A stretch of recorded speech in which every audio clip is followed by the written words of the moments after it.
जय हिंद दोस्तों, GK by Kokalla sir के इस यूट्यूब चैनल पे एक बार आपका फिर से हार्दिक स्वागत है। और अपन पढ़ रहे थे कला और संस्कृति। कला और संस्कृति में अपना टॉपिक चल रहा था स्थापत्य कला। स्थापत्य कला में अपने सबसे पहले दुर्ग पढ़ा था सोनारगढ़, और सोनारगढ़ पड़ता अपना दोस्तों जैसलमेर में। सोनारगढ़ कहाँ पड़ता है? जैसलमेर में। कल उसके एक दो बातें रह गई थी, वो अपन देख लेते हैं विशेषताओं में। एक तो है कि इसमें सर्वाधिक बुर्जों वाला किला है, सर्वाधिक बुर्जों वाला किला। और इसकी कुल बुर्जें पूछे आपसे,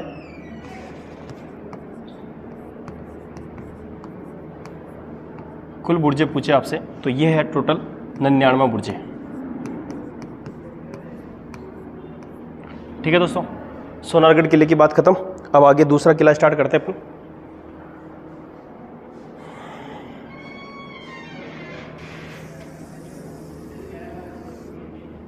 दूसरा दुर्ग रहेगा दोस्तों अपना गागरोन दुर्ग।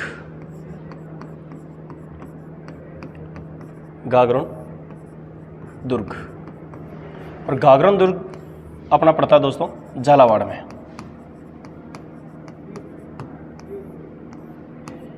गागरोन दुर्ग पड़ता अपना झालावाड़ में।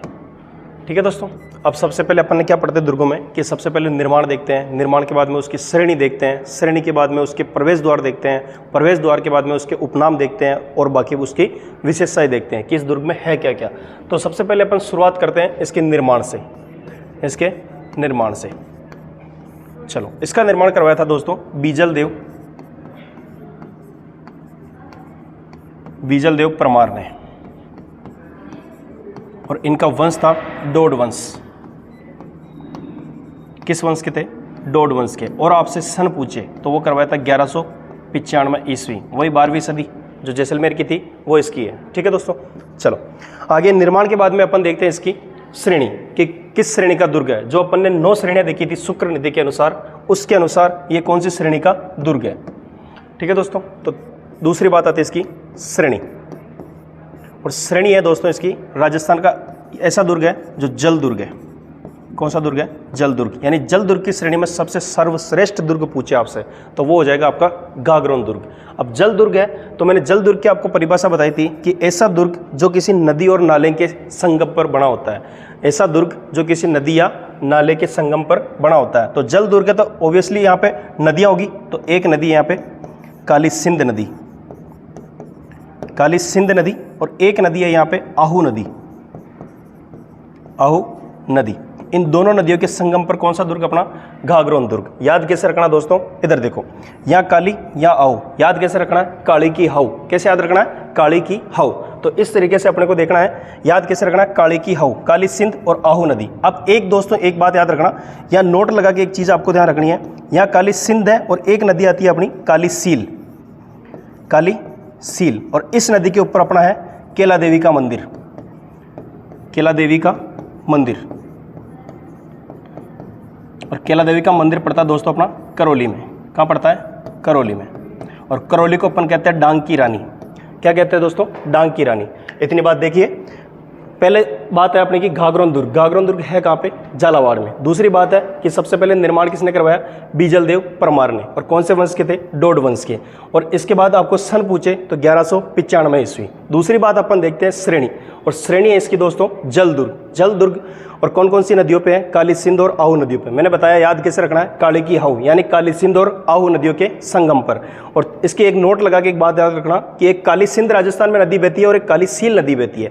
काली सिंध के किनारे तो है गागरोन दुर्ग, और काली सील के किनारे है केला देवी का मंदिर, जो कहाँ पड़ता है? करौली में। एक बार स्क्रीनशॉट लीजिए, फिर आगे चलते हैं।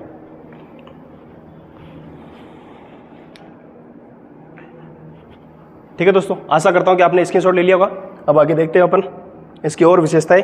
चलो, अपनी निर्माण हो गई, श्रेणी हो गई। इसके बाद में अपन देखते हैं प्रवेश दरवाजा। दुर्ग कौन सा चल रहा है अपना? गागरोन दुर्ग, गागरोन दुर्ग। और गागरोन दुर्ग कहाँ पे है? झालावाड़ में। ठीक है, इसके 2 भाग कर लेते हैं ताकि आधी चीजें इधर और आधी चीजें इधर। ठीक है, तो अपनी तीसरी बात थी प्रवेश द्वार। प्रवेश द्वार कौन सी बात है? प्रवेश द्वार की। ठीक है, प्रवेश द्वार में अपन देखते हैं दोस्तों, इसका प्रवेश दरवाजा है बुलंद दरवाजा, बुलंद दरवाजा। और बुलंद दरवाजे का निर्माण करवाया था दोस्तों औरंगजेब ने। किसने करवाया था? औरंगजेब ने। औरंगजेब ने या औरंगजेब द्वारा निर्मित।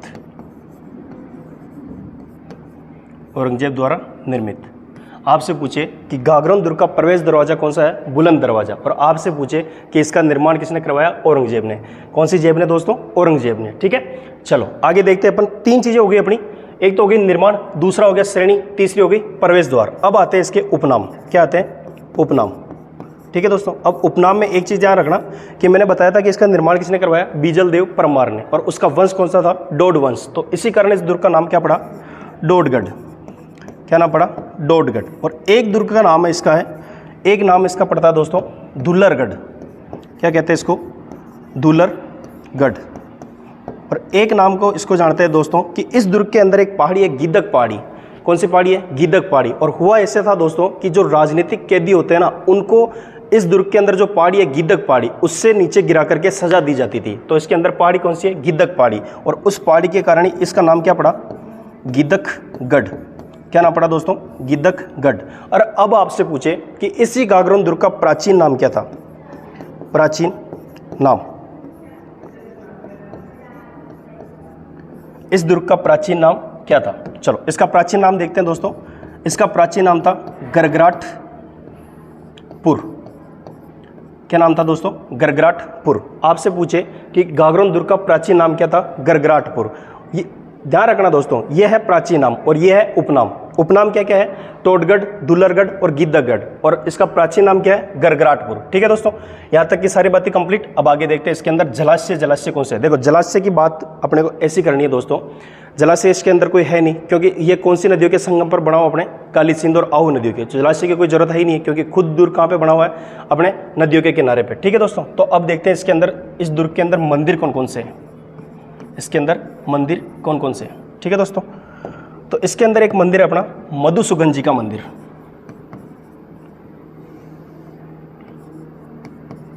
मधुसूदन जी का मंदिर। इसी के अंदर एक ही मंदिर ध्यान रखना अपने को, कौन सा मंदिर है? मधुसूदन जी का मंदिर। ठीक है दोस्तों, अब बात आती है आगे महलों की। किसकी बात आती है दोस्तों? महलों की, कि इसके अंदर महल कौन कौन से बने हुए हैं। ठीक है, चलो पहला महल बना हुआ दोस्तों, यहाँ पे एक शासक था अचलदास खींची, उसी के नाम पर महल बना हुआ है अचलदास महल। और यहाँ पे वंश कौन सा राज किया था? किसने? खींची वंश ने। तो दूसरा महल कौन सा होगा? खिचिया महल। दूसरा महल होगा दोस्तों खिचिया महल। और एक महल है यहाँ पे दोस्तों सरपट महल। सरपट महल। कौन सा महल है दोस्तों? सरपट महल। अब देखो दोस्तों, अपनी पहली बात हुई थी निर्माण की, दूसरी बात हुई श्रेणी की, और तीसरी बात अपने प्रवेश द्वार जी, प्रवेश दरवाजे की, जिसका नाम क्या है? बुलंद दरवाजा। और इस बुलंद दरवाजे का निर्माण कौन सी जेब ने करवाया? औरंगजेब ने। किसने करवाया? औरंगजेब ने। ठीक है, चलो उपनाम की बात आती है तो पहला नाम क्या है? डोडगढ़। और डोडगढ़ क्यों है? क्योंकि यहाँ पे राजा था बीजल देव परमार, जो किस वंश का था? डोड वंश का। इसी कारण इसका नाम क्या पड़ा? डोडगढ़। और दूसरा नाम क्या है? दुल्लरगढ़। और तीसरा नाम है इसका गीदक पहाड़, गीदकगढ़। मैंने बताया था कि यहाँ पे गीदक पहाड़ी स्थित है, इसलिए इसका नाम क्या पड़ा? गीदकगढ़। और इसका प्राचीन नाम पूछे आपसे तो वो क्या हो जाएगा? गरगराटपुर। क्या नाम हो जाएगा? गरगराटपुर। ठीक है दोस्तों, चलो आगे देखते हैं इसके मंदिर। इसके अंदर मंदिर कौन सा है? मधुसूदन जी का मंदिर। कौन सा मंदिर है? मधुसूदन जी का मंदिर। बाद में बात आती है महलों की, तो इसके अंदर महल है पहला, एक तो अचलदास महल। अचलदास महल, अचलदास महल। ठीक है दोस्तों, और दूसरा महल है इसके अंदर खिचिया महल। कौन सा महल है? खिचिया महल। और तीसरा महल है सरपट महल। कौन सा महल है? सरपट महल। एक बार स्क्रीनशॉट लीजिए, फिर आगे चलते हैं।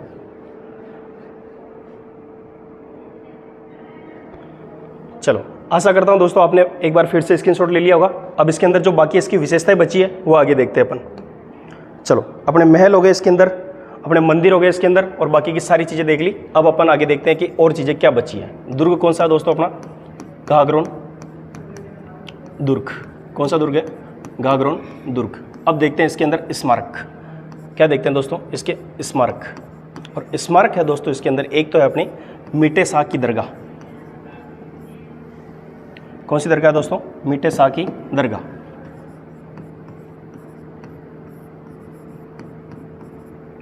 मीठे शाह की दरगाह। ठीक है, चलो एक स्मारक हो गया इसका मीठे शाह की दरगाह, और दूसरा स्मारक है दोस्तों इसका संत पीपा की छतरी। क्या है दोस्तों? संत पीपा की छतरी। और इनकी जन्मभूमि भी कौन सी कहलाती है? गागरोन। जन्मभूमि, और जन्मभूमि भी कौन सी है? गागरोन। जन्मभूमि भी इनकी है गागरोन। ठीक है दोस्तों, चलो अब देखते हैं इनसे संबंधित और मुख्य बातें, क्योंकि इनका जन्म भी कहाँ पे हुआ था? गागरोन में। और इनका बचपन का नाम था प्रताप सिंह खींची। फिर इनकी कुल टोटल रानियाँ थी 20। इसी प्रताप सिंह की कितनी रानियाँ थी? 20। उसमें से एक इनकी चहेती रानी थी सीता पद्मावती। क्या नाम था दोस्तों? सीता पद्मावती। उसी के कहने पर इस प्रताप सिंह ने संन्यास ग्रहण किया और आगे चल करके इनका नाम क्या पड़ा? संत पीपा। ठीक है दोस्तों, तो इनसे संबंधित 2-3 चीज़ें और हैं, वो अपन देखते हैं। देखो, एक तो अपने होगी छतरी। अब पूछेगा आपसे एग्जामिनर कि संत पीपा की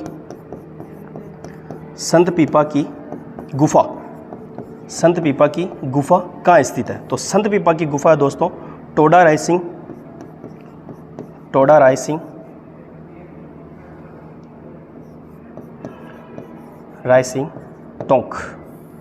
टोडा रायसिंग टोंक गुफा कहाँ जाएगी दोस्तों?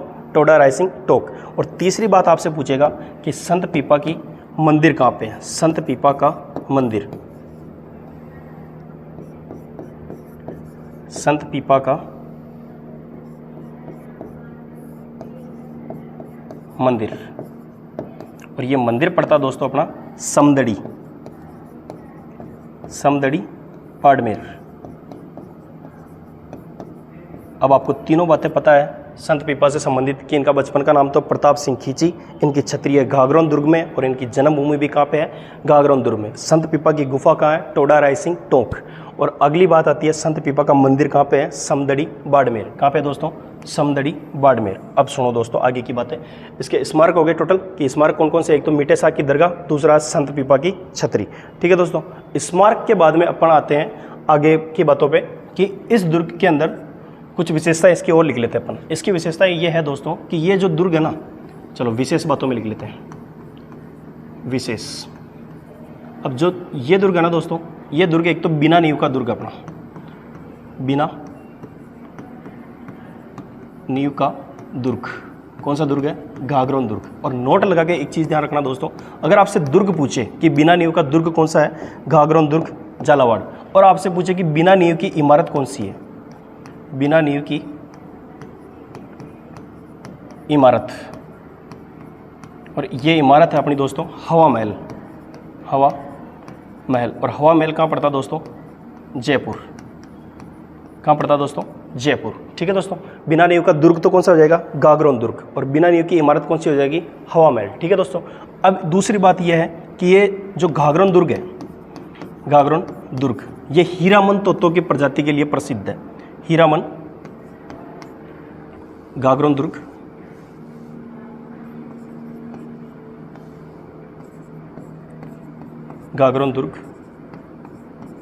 हीरामन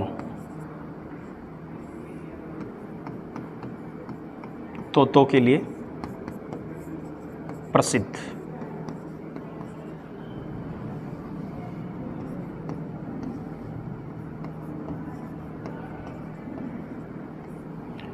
दूसरी बात क्या है कि गागरोन दुर्ग है वो हीरामन तोतों के लिए प्रसिद्ध है, और ये हिंदुओं के आकाश लोचन भी कहलाते हैं दोस्तों। ठीक है, चलो अगली बात आती है अपनी गागरोन दुर्ग के बारे में। और क्या रहेगा कि गागरोन दुर्ग बिना नींव का दुर्ग है, और बिना नींव की इमारत कौन सी हो जाएगी? हवा महल। और गागरोन दुर्ग हीरामन तोतों के लिए प्रसिद्ध है। ठीक है दोस्तों, आगे चलते हैं और इस दुर्ग के अंदर साक्य कितने हुए देखते हैं।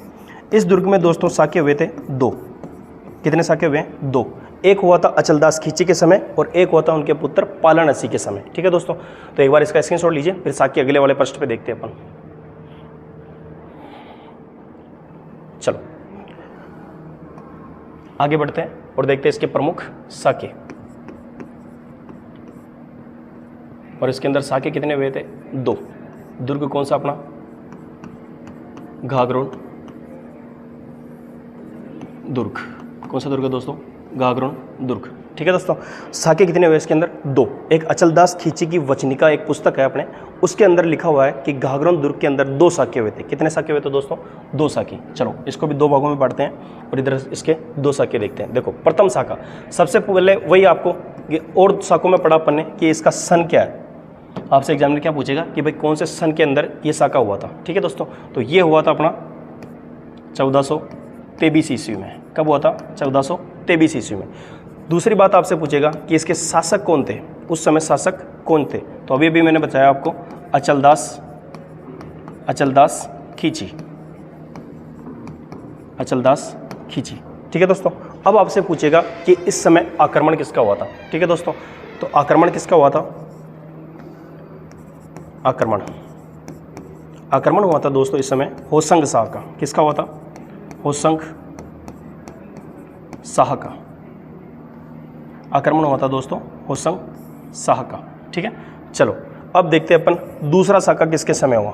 ठीक है, चलो पहला साका हो गया अपना अचलदास खींची के समय। कब हुआ था? 1423 ईस्वी में। आक्रमण किसने किया था? होशंग शाह ने। ठीक है दोस्तों, चलो आगे देखते हैं कि दूसरा साका किसके समय हुआ था। तो इसका भी सबसे पहले आपसे सन पूछेगा। सन है इसका 1444 ईस्वी। कौन सा? 1444 ईस्वी। और इसके बाद में क्या पूछेगा आपसे? शासक। क्या पूछेगा दोस्तों? शासक। और शासक था अचलदास खींची का पुत्र पालन हस्सी। पालन सिंह। ठीक है दोस्तों, चलो अब इसके बाद में तीसरी बात क्या पूछेगा आपसे वापस? आक्रमण, कि आक्रमण किसका हुआ था। और आक्रमण हुआ था दोस्तों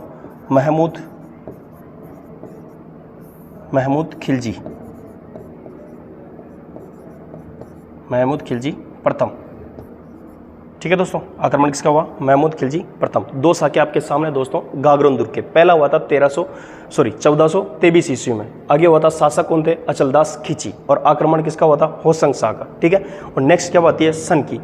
नेक्स्ट दूसरा साका कौन से सन में हुआ था? 1444 ईस्वी में। नेक्स्ट बात आती है शासक कौन था उस समय?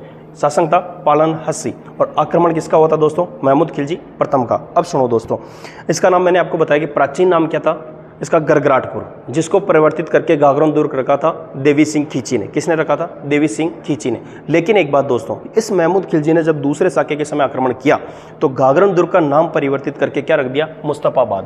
तो महमूद खिलजी द्वितीय ने, सॉरी प्रथम ने, महमूद खिलजी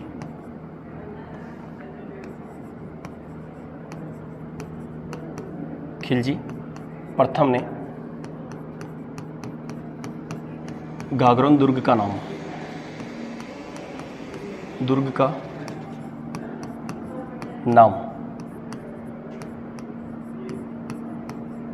मुस्तफाबाद कर दिया। क्या नाम कर दिया दोस्तों? मुस्तफाबाद कर दिया। और किसने किया था? महमूद खिलजी प्रथम ने। ठीक है, और अब देखो दोस्तों, इसका प्राचीन नाम था गरगराटपुर, जिसका नाम घाघरों दुर्ग किसने रखा था? देवी सिंह खींची ने। देवी सिंह खींची ने।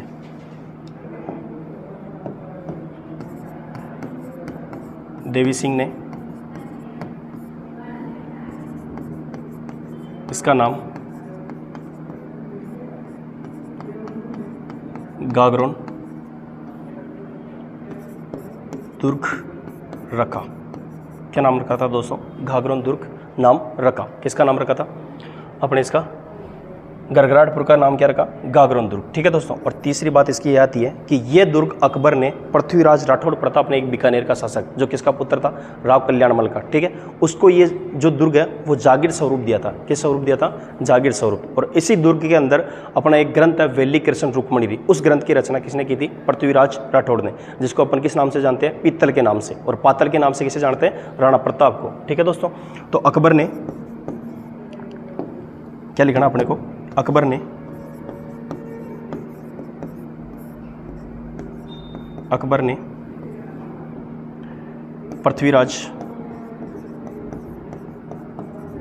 पृथ्वीराज राठौड़ को घाघरों की जागीर दी थी।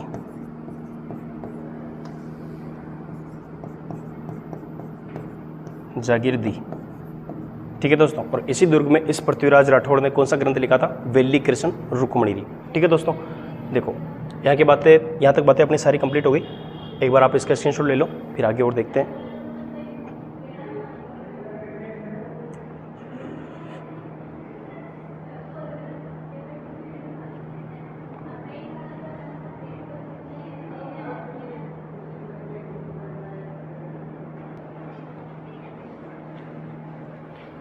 चलो दोस्तों, ये अपना घाघरा दुर्ग कंप्लीट हो गया। इसके बाद में अगला दुर्ग देखते हैं अपन, रणथंभौर दुर्ग। कौन सा दुर्ग दोस्तों? रणथंभौर दुर्ग।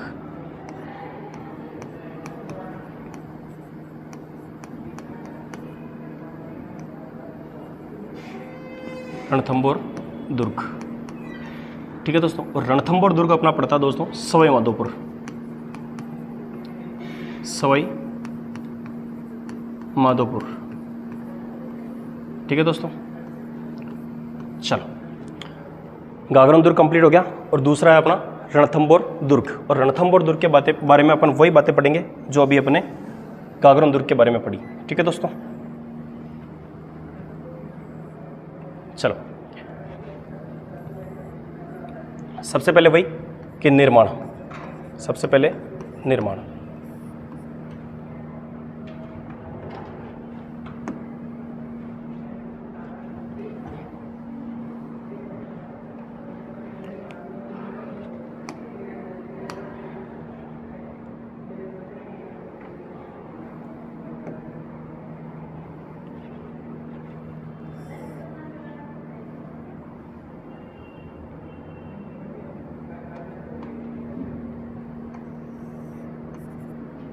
सबसे पहले देखेंगे दोस्तों निर्माण। कौन से दुर्ग में? अपन रणथंभौर दुर्ग में। और निर्माण करवाया था दोस्तों इसका रणथंभ देव या रतिदेव ने। निर्माण करवाया था रतिदेव या रणथंभ देव। किसने करवाया था दोस्तों? रतिदेव या रणथंभ देव ने। और आपसे अगर सदी पूछे तो इसकी सदी है 8वीं 9वीं सदी। किस सदी में करवाया था? 8वीं 9वीं सदी में, ठीक है दोस्तों। चलो आगे देखते हैं, आगे और इसकी बात है। देखो, निर्माण करवाया था रतिदेव या रणथंभ देव ने। और कौन सी सदी में कराया? 8वीं 9वीं सदी में, ठीक है दोस्तों। चलो आगे और बढ़ते हैं और इसकी बात देखते हैं, इसकी श्रेणी कौन सी है। आगे क्या देखते हैं? इसकी श्रेणी। और श्रेणी में दोस्तों बात आती है, इसकी श्रेणी है गिरी। कौन सी श्रेणी है? गिरी। और एक कौन सी है? एरण। कौन सी है? एरण। एक श्रेणी है इसकी गिरी और एक श्रेणी है एरण। गिरी का मतलब होता है ऐसा दुर्ग जो पहाड़ी पर बना होता है, और एक श्रेणी इसकी एरण। एरण का मतलब होता है ऐसा दुर्ग जहाँ तक पहुँचने का रास्ता कठिन होता है, ठीक है। और एक श्रेणी आती है दोस्तों इसकी वन दुर्ग। ऐसा दुर्ग जो वन में बना होता है, ऐसा दुर्ग जो वन में बना होता है। अब देखो दोस्तों, एक चीज़ है ये यहाँ पे गिरी दुर्ग। गिरी दुर्ग का मतलब होता है पहाड़ी पर स्थित दुर्ग। चलो, पहाड़ी पर स्थित दुर्ग है ना, तो कोई पहाड़ी भी होनी चाहिए। तो ये रणथंभौर खुद है ना, ये 7 पहाड़ियों से गिरा हुआ है। 7 पहाड़ियों से गिरा दुर्ग, 7 पहाड़ियों से गिरा दुर्ग।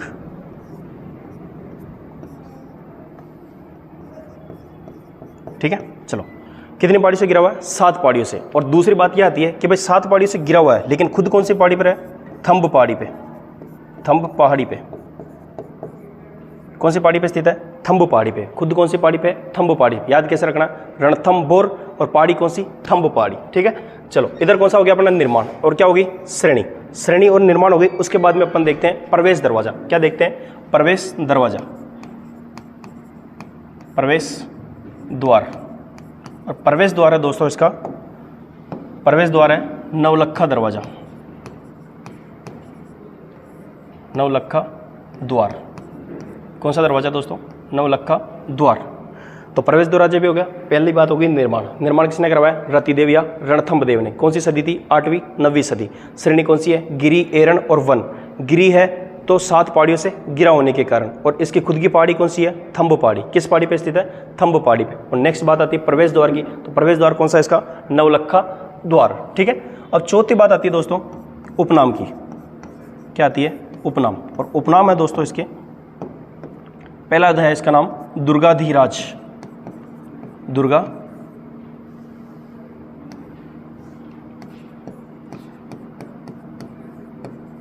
दुर्गाधीराज, ठीक है दोस्तों। और दूसरा नाम इसका आता है दोस्तों हमीर की, यहाँ के एक राजा हुआ था हमीर देव, उस हमीर की आन बान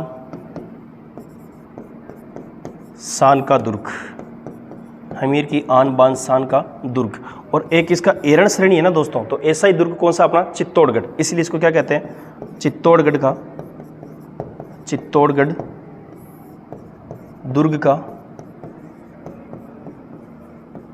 छोटा भाई, क्या कहते हैं दोस्तों चित्तौड़गढ़ दुर्ग का छोटा भाई। ये तीनों नाम किसके हैं रणथंभौर दुर्ग के। पहला नाम क्या है उपनाम में दुर्गाधीराज, दूसरा है यहाँ पे एक राजा होता हट्टी शासक जिसको कहते हैं अपन हमीर देव, उस हमीर देव की आन बान शान का दुर्ग। और नेक्स्ट है चित्तौड़गढ़ दुर्ग का छोटा भाई, इसकी जो अधिकतर विशेषता है ना वो चित्तौड़गढ़ दुर्ग से मिलती है, इसीलिए इसको क्या कहते हैं चित्तौड़ दुर्ग का छोटा भाई। ठीक है दोस्तों, आगे बात आती है इसकी जलाशय की। क्या बात आती है जलाशय की कि इसके अंदर जलाशय कौन कौन से हैं। तो दोस्तों इसके अंदर जलाशय है पहला पद्मला तालाब,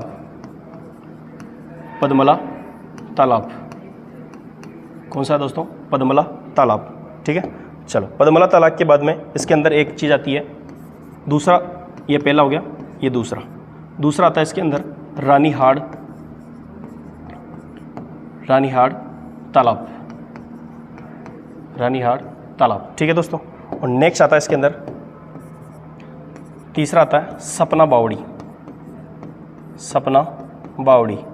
और एक और इसके अंदर आता है दोस्तों चौथे नंबर पे गुप्त गंगा, एक इसके अंदर ये बहती है, इसको कहते हैं अपन गुप्त गंगा। क्या कहते हैं दोस्तों गुप्त गंगा। ठीक है चलो, ये सारी की सारी बातें किसकी होगी अपनी रणथंभौर दुर्ग की। किस दुर्ग की होगी रणथंभौर दुर्ग की। सबसे पहली बात है दोस्तों कि इसका निर्माण किसने करवाया रतिदेव या रणथंभ देव ने। सदी कौन सी है 8वीं 9वीं सदी। श्रेणी कौन सी है गिरी एरण और वन। ठीक है, अब गिरी है तो पहाड़ियाँ कितनी है 7 पहाड़ियाँ, और खुद कौन सी पहाड़ी पे है थंब पहाड़ी पे। ठीक है, इसके बाद में प्रवेश दरवाजा, प्रवेश दरवाजा नवलखा दरवाजा, नवलखा उसे कहते हैं दोस्तों जो ज़्यादा महंगा होता है, तो इसका कौन सा दरवाजा है नवलखा दरवाजा। इसके उपनाम क्या क्या है, पहला नाम क्या है दुर्गाधीराज, दूसरा उपनाम है दोस्तों इसका हमीर देव की आन बान शान का दुर्ग, और तीसरा नाम है दोस्तों इसका चित्तौड़गढ़ दुर्ग का छोटा भाई। और इधर देखो दोस्तों इसके हैं जलाशय, जलाशय में पहला जलाशय है पद्मला तालाब, जिसके अंदर अपना राजस्थान का सबसे पहला जो जोहर हुआ था जिसको अपन जल जोहर कहते हैं, वो इसी तालाब में रंग देवी और उसकी पुत्री पद्मला ने कूदकर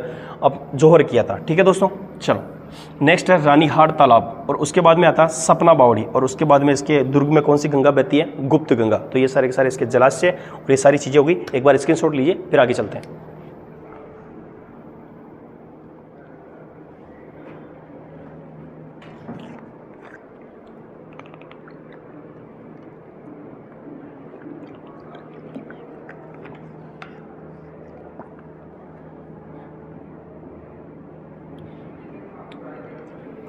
चलो दोस्तों, आशा करता हूँ कि आपने स्क्रीनशॉट ले लिया होगा, और आगे बढ़ते हैं और इसके आगे की विशेषताएं देखते हैं। देखो कहाँ तक हो गया अपना जलाशय तक। जलाशय के बाद में दोस्तों इसकी बात आती है दुर्गों की, दुर्ग के अंदर महलों की। दुर्ग कौन सा अपना रणथंभौर, रणथंभौर दुर्ग, और रणथंभौर दुर्ग कहाँ पड़ता है अपना सवाई माधोपुर में। ठीक है दोस्तों, ये तो आप सब जानते हो कि रणथंभौर दुर्ग कहाँ पड़ता है सवाई माधोपुर में। चलो इसके वही 3 भाग कर लेते हैं ताकि सारी की सारी चीज़ें आपके सामने आ जाए। ठीक है चलो, सबसे पहले क्या देखेंगे अपन इसके महल, क्या देखेंगे महल। इसके अंदर प्रमुख महल कौन कौन से हैं देखो, प्रमुख महल भी आपको सारे के सारे याद करवा दूंगा दोस्तों, आप देखना। पहला है दिल्ली दरवाज़ा, कौन सा दरवाज़ा दोस्तों दिल्ली दरवाज़ा। ठीक है, और दूसरा दरवाज़ा कौन सा, दूसरा मतलब इसका वो कौन सा है दिल्ली दरवाज़ा दुल्हा महल, दुल्हा महल। ये दिल्ली दरवाज़ा दिख रहा है दोस्तों, लेकिन इसका ये भी महल है यहाँ पे। ठीक है, दिल्ली दरवाज़ा दुल्हा महल, और इसके बाद में है तोरण द्वार, तोरण द्वार, तोरण द्वार। ये चीज़ भी कहाँ पे है रणथंभौर में। तोरण द्वार के बाद में है दोस्तों पुष्प, तोरण द्वार के बाद में जौरा भवरा महल, जौरा भवरा महल। एक सेकंड, जौरा भवरा महल, और जौरा भवरा की अपनी एक आरती भी होती है दोस्तों। चलो पहला हो गया दिल्ली दरवाज़ा, दूल्हा महल, तोरण द्वार, जौरा भवरा महल, और इसके बाद में आता है पुष्प महल, पुष्प महल। और पुष्प महल के बाद में आता है दोस्तों सुपारी महल, सुपारी महल, सुपारी महल। इसके बाद में लास्ट बचता है दोस्तों इसके अंदर जोगी महल, जोगी महल। अब दोस्तों आपने देख रहे होंगे कि सर ने इतने सारे महल लिखवा दिए, इसको याद कैसे करेंगे। चलो इसकी एक छोटी सी ट्रिक है दोस्तों, वो आप देखना। देखो सबसे पहले लिखा हुआ दिल्ली दरवाज़ा, दिल्ली दरवाजे से अंदर कौन आया? दूल्हा। दिल्ली दरवाजे से अंदर कौन आया? दूल्हा। उसके बाद में उसने क्या किया? तोरण मारा। क्या मारा? तोरण। और तोरण मारने के बाद में उसकी सासू ने कौन सी आरती की? जवरा भवरा की आरती। कौन सी आरती की? जवरा भवरा की आरती। और जवरा भवरा से कौन सा महल हो जाएगा? जवरा भवरा महल। इसके बाद में आरती करने के बाद उसकी सालियों ने क्या किया? पुष्प की वर्षा की। क्या की? पुष्प की वर्षा। उसके बाद में उसने क्या किया? नाश्ते में देते हैं ना सुपारी, तो उसको नाश्ते में क्या दिया? सुपारी। क्या दिया? सुपारी। और आपको पता शादी होने के बाद सब क्या बन जाते हैं? जोगी। क्या बन जाते हैं? जोगी। याद हो गया कि दिल्ली दरवाजा है, अंदर कौन आया? दूल्हा। उसने क्या किया? तोरण मारा। तोरण मारने के बाद क्या हुआ? जवरा बवरा की आरती की उसकी सासू ने, और फिर सालियों ने किसकी वर्षा की? पुष्प की। और फिर नाश्ते में क्या दिया? सुपारी। और शादी होने के बाद सब क्या बन जाते हैं? जोगी। ठीक है दोस्तों, ये सारे के सारे महल याद करवा दिए। अब देखते हैं इसके मंदिर क्या है दोस्तों? मंदिर। और मंदिरों में दोस्तों सबसे पहला मंदिर है इसका शिव मंदिर, शिव मंदिर। और ये शिव मंदिर दोस्तों कहा जाता है कि ये 5.5 फीट ऊंचा है, और यहाँ पर हमीर देव चौहान बैठकर पूजा करता था। तो कहा जाता है कि जब हमीर देव चौहान बैठता था तो इसके बराबर रहता था, यानी 5.5 फुट का जब वो बैठता था। काल्पनिक बातें हैं, क्या पता इस समय हुआ या नहीं होगा, हुआ होगा, लेकिन अपने को याद रखना है। ठीक है दोस्तों, तो शिव मंदिर। अब जो शिव मंदिर है ना दोस्तों, बहुत सारे दोस्त सोच रहे होंगे, मेरे यार सोच रहे होंगे कि सर शिव मंदिर तो बहुत सारी जगह, इसमें क्या खास है? तो दोस्तों इसमें खास बात है, इसलिए मैंने लिखवाई है। इस मंदिर के अंदर क्या हुआ था? जो हमीर देव था ना अपना, उस हमीर देव ने क्या किया था? हमीर ने साका किया, हमीर ने केसरिया किया, हमीर ने केसरिया किया। ठीक है दोस्तों, बात हुई ऐसी थी कि जब अलाउद्दीन खिलजी ने 1301 में रणथंभौर पे आक्रमण किया था, उस समय क्या हुआ था दोस्तों कि इस हमीर देव के 2 सेनापति थे, रणमल और रतिपाल। वो अपने उन सैनिकों को अलाउद्दीन खिलजी धोखे से अपनी तरफ करने की सोचता है, और उनके जो खेमे होते हैं ना दोस्तों, जो उनके कमरे होते हैं, उन कमरों के अंदर एक एक तो असरपियाँ यानी सोने की जो मोहरें होती हैं उसकी थैलियाँ रखवा दी, और एक एक तलवार रखवा दी, और कहा कि भाई अपना एक आदमी भेजा और हमीर देव तक ये बात पहुंचा दी कि तेरे रणमल और रतिपाल बिक चुके हैं। ठीक है, तो ये इसको प्रूफ करने के लिए हमीर देव चौहान ने उन दोनों के ठिकानों की और उनके दोनों के जो खेमे हैं उन दोनों की तलाशी ली गई। उस तलाशी के दौरान हमीर देव चौहान को क्या मिले? वहाँ पे एक एक तलवार मिली और एक एक असरपियों की थैलियाँ मिली। तो ये देखकर हमीर देव चौहान ने कहा कि जो अपने खास सैनिक है वही बिक गए, तो अपन युद्ध कैसे जीतेंगे? तो हमीर देव इस युद्ध से बाहर निकलकर कौन से मंदिर में जाता है? शिव मंदिर में। और वहाँ पर क्या करता है? अपनी गर्दन काट के शिव जी को चढ़ा देता है। तो हमीर देव ने केसरिया कहाँ पे किया था? शिव मंदिर में। कहाँ पे किया था? शिव मंदिर में। और दूसरा मंदिर आता है दोस्तों यहाँ पे, पहला मंदिर ये हो गया, दूसरा मंदिर आता है दोस्तों गणेश जी का मंदिर, जो विश्व प्रसिद्ध है गणेश मंदिर। कौन सा मंदिर है दोस्तों? गणेश मंदिर। और इसी गणेश मंदिर के ऊपर आप लोगों को पता है कि प्रतिवर्ष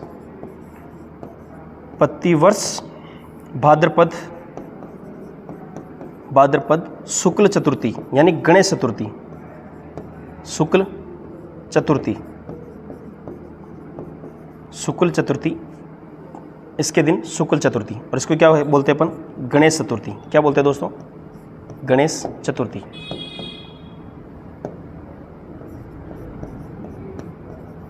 गणेश चतुर्थी। ठीक है दोस्तों, गणेश चतुर्थी के दिन क्या लगता है? मेला।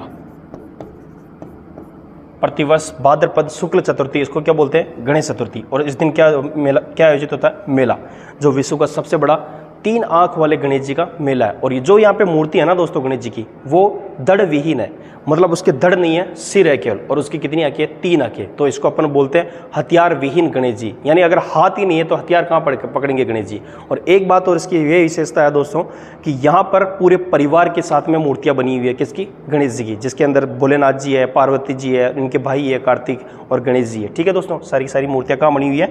गणेश मंदिर रणथंभौर में। और इसी को क्या बोलते हैं अपन? रणथंभौर गणेश मंदिर। क्या बोलते हैं? रणथंभौर गणेश मंदिर। ठीक है दोस्तों, चलो महल की बात होगी, मंदिर की बात होगी। इसके बाद में अपन देखते हैं इसके स्मारक। क्या देखते हो दोस्तों? स्मारक। और स्मारकों में अगर बात आती है दोस्तों, एक अपने यहाँ पे अधूरे सपने का चबूतरा, अधूरे सपने का चबूतरा, चबूतरा। और ये चबूतरा किसका था? राणा सांगा का। किसका था? राणा सांगा का। ठीक है दोस्तों। एक अधूरी छतरी पूछेगा आपसे, वो है दोस्तों बसवा दौसा में। राणा सांगा की अधूरी छतरी कहाँ पे है?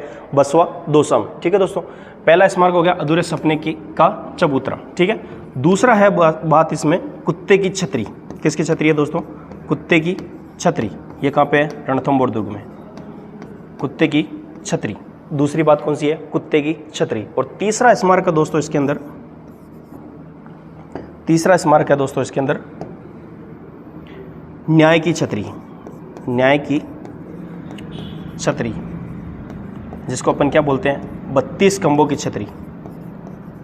32 खंभों की छतरी, 32 खंभों की छतरी। और इस छतरी का निर्माण किसने करवाया था? हमीरदेव ने। और किसकी याद में करवाया था? जैतर सिंह। इसके पिताजी थे हमीरदेव के जैतर सिंह। उनकी याद में, उनके 32 साल के शासनकाल के याद में इन्होंने किस छतरी का निर्माण करवाया? 32 खंभों की छतरी का। किस छतरी का करवाया दोस्तों? 32 खंभों की छतरी का निर्माण किसने करवाया? अगर निर्माण पूछे आपसे तो हमीरदेव ने। किसने करवाया? हमीरदेव ने निर्माण। ठीक है दोस्तों, निर्माण किसने करवाया? हमीरदेव ने। और किसकी याद में करवाया? अपने पिता जैतर सिंह के 32 साल के शासनकाल की याद में। स्क्रीनशॉट लीजिए, फिर चलते हैं आगे।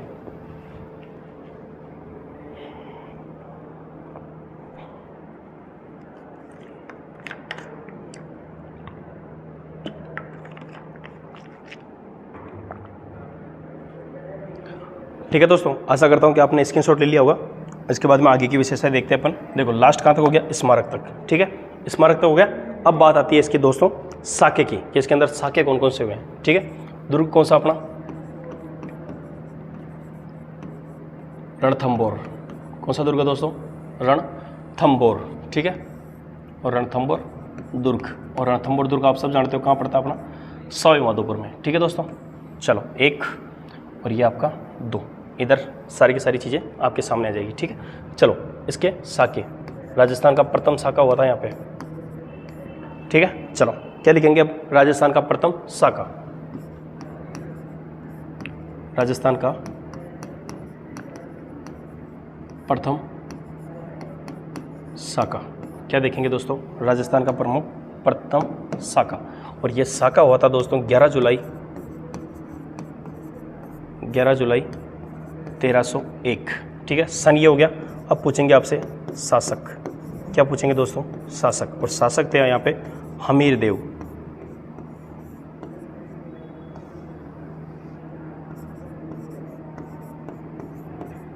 हमीरदेव। और हमीरदेव कौन थे? चौहान। ठीक है दोस्तों, अब पूछेगा आपसे आक्रमण। क्या पूछेगा दोस्तों? आक्रमण। ठीक है, और आक्रमण हुआ था दोस्तों इस समय अलाउद्दीन खिलजी का। ठीक है, अलाउद्दीन खिलजी का, अलाउद्दीन खिलजी। ठीक है दोस्तों, और इस समय जो केसरिया है, केसरिया किया था अपने हमीरदेव ने। किसने किया था दोस्तों? हमीरदेव ने। और 2 सेनापति कौन थे इसके? रणमल और रतिपाल। बात आती है जौहर की, बात आती है जौहर की। और जौहर किया था रंग देवी ने। हमीरदेव की पत्नी का क्या नाम था? रंग देवी। और इसकी पुत्री देवल दे, देवल दे। ठीक है, और इसी देवल दे का नाम मिलता है दोस्तों पद्मला। पद्मला भी नाम मिलता है और देवल दे भी इसका नाम मिलता है। ये अपना प्रमुख साका, यानी राजस्थान का पहला साका, जिसको अपन क्या कहते हैं? जल जोहर। कौन सा जोहर कहते हैं? जल जोहर। ये हुआ था जल जोहर, जल जोहर। ठीक है दोस्तों, कौन सा जोहर हुआ था? जल जोहर। याद रखना, जल जोहर राजस्थान का पहला कहाँ पे हुआ था? रणथंभौर में। कहाँ हुआ था? रणथंभौर में। ठीक है दोस्तों, अब देखते हैं दोस्तों इसकी प्रमुख कहावतें। क्या देखते हैं दोस्तों? कहावतें। कहावतों में दोस्तों याद रखना आपको, एक कहावत इसके बारे में कही गई थी। पहली कहावत कि ये दुर्ग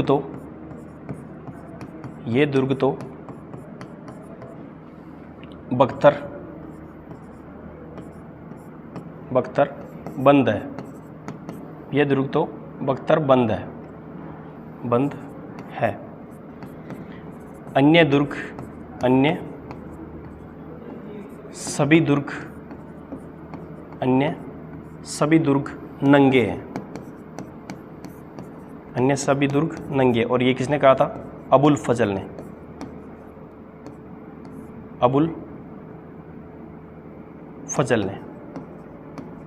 किसने कहा था दोस्तों? अबुल फजल ने। ठीक है। और दूसरी कहावत है दोस्तों इसकी दूसरी कहावत है दोस्तों कि आज कुफ्र का घर इस्लाम का घर हो गया। इस्लाम का घर हो गया। आज कुफ्र का घर इस्लाम का घर हो गया। और ये किसने कहा था दोस्तों? अमीर खुसरो ने। अमीर खुसरो। क्या नाम है दोस्तों? अमीर खुसरो। ठीक है दोस्तों, क्या नाम है? अमीर खुसरो। ठीक है। चलो, ये इसकी क्या हो गई? कहावत है। एक कहावत और है दोस्तों इसकी, जो अलाउद्दीन खिलजी के चाचा ने कही थी, फिरोज खिलजी ने। और उसने कहा था कि मैं ऐसे 10 दुर्गों को मुसलमान के एक बाल के बराबर भी नहीं समझता। किस दुर्ग के बारे में कहा था? रणथंबोर दुर्ग के बारे में। आपने एक कहानी सुनी होगी दोस्तों बचपन में, हंग्री पॉक्स, कि जब लोमड़ी के अंगूर हाथ नहीं लगते हैं तब उसको क्या कहते हैं अपन? कि अंगूर खट्टे हैं। क्या है? अंगूर खट्टे हैं। तो ये बात उसने जब 1290 के अंदर उसने आक्रमण किया था, तो इस दुर्ग को जीत नहीं पाया था वो, तब उसने ये बात कही थी। ठीक है दोस्तों, चलो आगे चलते हैं और इसकी जो और मुख्य बातें हैं वो देखते हैं। ठीक है दोस्तों, चलो सबसे पहली बात क्या देखिए अपने? राजस्थान का प्रथम शाखा इधर साके वाली बात में 11 जुलाई 1301 में। शासक कौन थे? हमीर देव। आक्रमण किसने किया था? अलाउद्दीन खिलजी ने। केसरिया किसने किया था? हमीर देव ने। जौहर किसने किया था? रंग देवी ने। ठीक है। और इसकी पुत्री कौन थी? देवल दे। और एक कहावत है क्या है? ये दुर्ग तो बख्तर बंद है, अन्य सब दुर्ग नंगे। और इसके बाद में ये किसने कहा था? अबुल फजल ने। इसके बाद में देखा आपने, आज कुफ्र का घर इस्लाम का घर हो गया। ये किसने कहा था? अमीर खुसरो ने। किसने कहा था दोस्तों? अमीर खुसरो ने। इसके बाद में अपन आगे देखते हैं दोस्तों इसके प्रमुख विशेष, यानी विशेष क्या क्या है। तो एक ध्यान रखना दोस्तों, इसके अंदर 2 यंत्र है। एक तो है अरादा। क्या है? अरादा। और दूसरा है मगरनी। क्या है? मगरनी। ठीक है। अब देखो दोस्तों, अरादा और मगरनी, ये तो है पत्थर फेंकने का यंत्र। अरादा क्या है अपना? पत्थर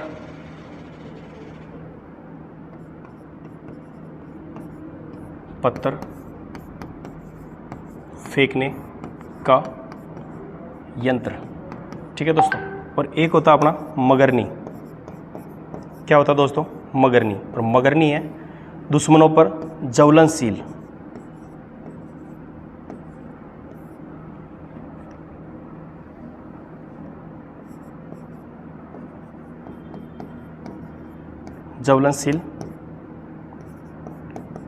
पदार्थ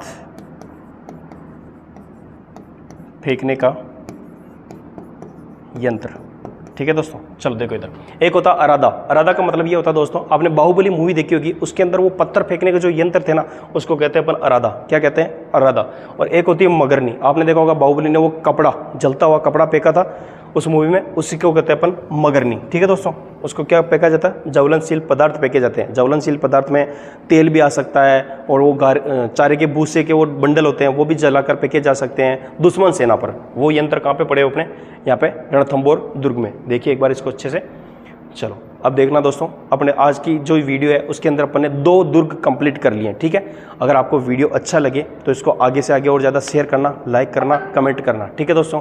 और मेरा जो उद्देश्य है, जो मैंने आपको कल के वीडियो में बताया था, कि अपने को ये वीडियो ज़्यादा से ज़्यादा लोगों तक पहुँचाना है, ताकि कोई भी बहन बेटी पढ़ाई से वंचित नहीं रह सके। और दूसरी बात ये कि जो बच्चा जो गरीब फैमिली से है, वो कोचिंग में नहीं आ सकता है या कोचिंग अफोर्ड नहीं कर सकता है, वो बच्चा घर पे बैठकर अपनी शिक्षा पूरी कर सके और अपने माँ बाप का सपना पूरा कर सके। ठीक है दोस्तों, जय हिंद।